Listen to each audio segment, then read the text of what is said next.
মইপিঠে বাঘের আতঙ্ক সেখানে তৈরি হয়েছে। তার কারণ ফের মিলেছে বাঘের পায়ের ছাপ। গর্জন শুনে আতঙ্কে রয়েছেন সেখানকার বাসিন্দারা। নদী বাঁধ সংলগ্ন এলাকায় মিলল বাঘের পায়ের ছাপ। বন দপ্তরকে খবর স্থানীয়দের। সুকান্ত দাস আমাদের সঙ্গে রয়েছেন এই মুহূর্তে। সুকান্ত, ফের বাঘের আতঙ্ক তৈরি হচ্ছে, কি বলছেন সেখানকার মানুষ?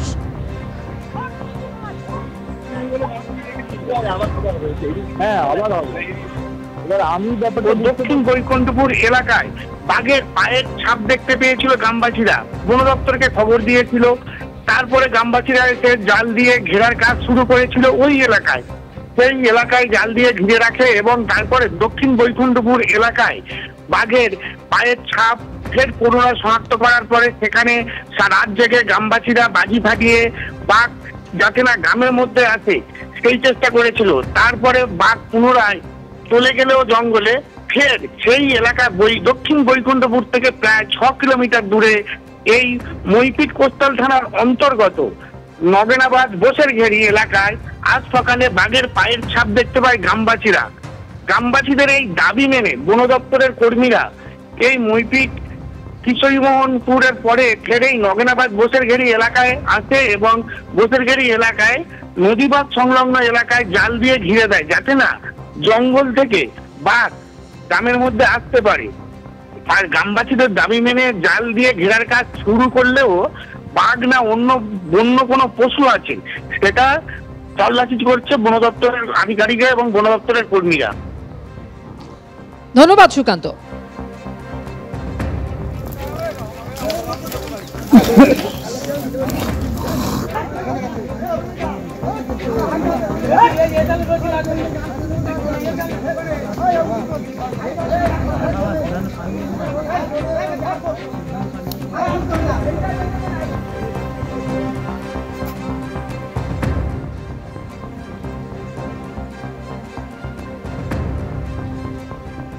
তৃণমূলের পুর প্রধানের বিরুদ্ধেই অনাস্থা তৃণমূল কাউন্সিলরদের।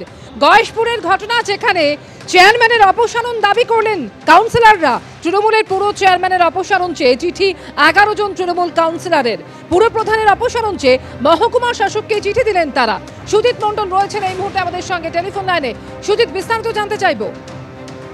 হ্যাঁ দেখো অম্বিকা, পশ্চিমবঙ্গ পৌর আইনের 18/3 ধারায় পৌর প্রধানকে অপসারণের দাবি জানিয়ে কল্যাণী মহকুমা শাসকের কাছে চিঠি জমা দিলেন নদিয়ার গয়েশপুর পৌরসভার 11 জন তৃণমূলের কাউন্সিলর।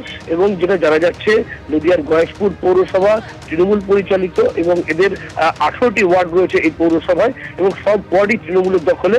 এই 18 জন কাউন্সিলরের মধ্যে 11 জন কাউন্সিলর দলেরই পৌর প্রধান, তার অপসারণ চেয়ে কল্যাণী মহকুমা শাসকের কাছে আজ তারা একটি চিঠি জমা দেয়। এবং অনাস্থা আনা কাউন্সিলরদের মূলত যেটা অভিযোগ, সার্বিকভাবে ব্যর্থ এই পৌর প্রধান।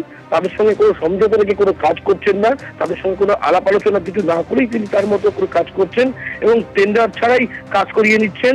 এছাড়া আর্থিক দুর্নীতির অভিযোগও তার বিরুদ্ধে তুলেছেন ওই 11 জন তৃণমূলের কাউন্সিলর। যদিও বর্তমান যিনি পৌরপ্রধান রয়েছেন তিনি যেটা জানিয়েছেন, আমি এখনো কোনো কিছু তাদের তরফ থেকে কিছু পাইনি এবং দলকে বিষয়টি আমি নিশ্চয়ই জানাবো এবং কাউন্সিলররা আমার বিরুদ্ধে অভিযোগ করতেই পারে। আমাকে দল যদি রিজাইন দেওয়ার যদি কোনো পরামর্শ দেয় আমি অবশ্যই রিজাইন দেবো। তবে এই বিষয় নিয়ে কিন্তু ইতিমধ্যেই একটি জল্পনার সৃষ্টি হয়েছে। অমৃতা, ধন্যবাদ।